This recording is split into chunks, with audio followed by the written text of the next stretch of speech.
Law 1. Never outshine the master. In 1632, Nicolas Fouquet threw a party that destroyed his life. The palace was magnificent, the gardens breathtaking, the fireworks unprecedented. There was just one problem. His guest was King Louis XIV. 3 weeks later, Fouquet was arrested and spent the rest of his life in prison. His crime? Making the Sun King feel dim. Power doesn't tolerate rivals, not even accidental ones. This is the first law because it's the most dangerous to violate. Those above you are insecure. They need to feel superior, intelligent, irreplaceable. The moment you make them question that, you become a threat. And threats get eliminated. Here's what most people misunderstand. This isn't about being incompetent. It's about strategic dimming. You can be brilliant, but your brilliance must make them look good, not overshadow them. The psychology is simple. Humans have fragile egos, especially those in power. They climb to their position through ambition, cunning, sometimes luck. Deep down, they fear exposure. They fear replacement. When you shine too brightly, you trigger that fear. And fear makes people vicious. The master wants credit. They want applause. They want their intelligence validated. Give them that, and you gain their favor. Steal it, even accidentally, and you gain their enmity.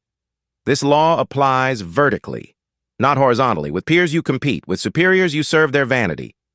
Fouquet's mistake was obvious in retrospect. He built a palace more grand than the king's. He displayed wealth that made royalty look modest. Louis didn't see a loyal servant.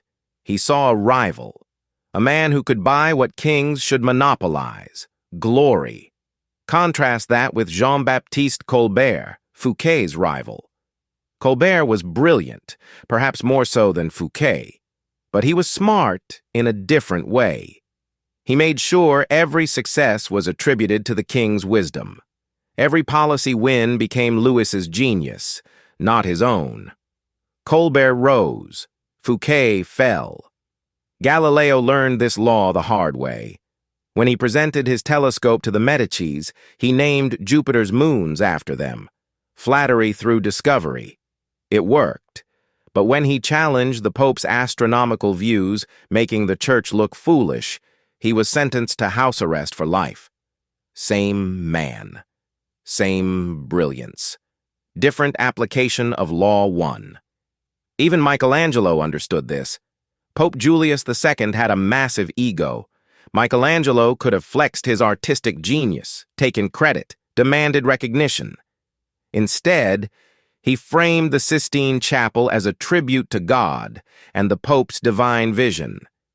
He let Julius feel like the creative force. The artist stayed safe and employed. This law is alive today. Every corporate ladder has someone above you with an ego to protect. When you present an idea to your boss, frame it as building on their vision. Based on your insight about X, I developed Y. You're still brilliant. But they get to feel like the architect. On social media, watch influencers carefully.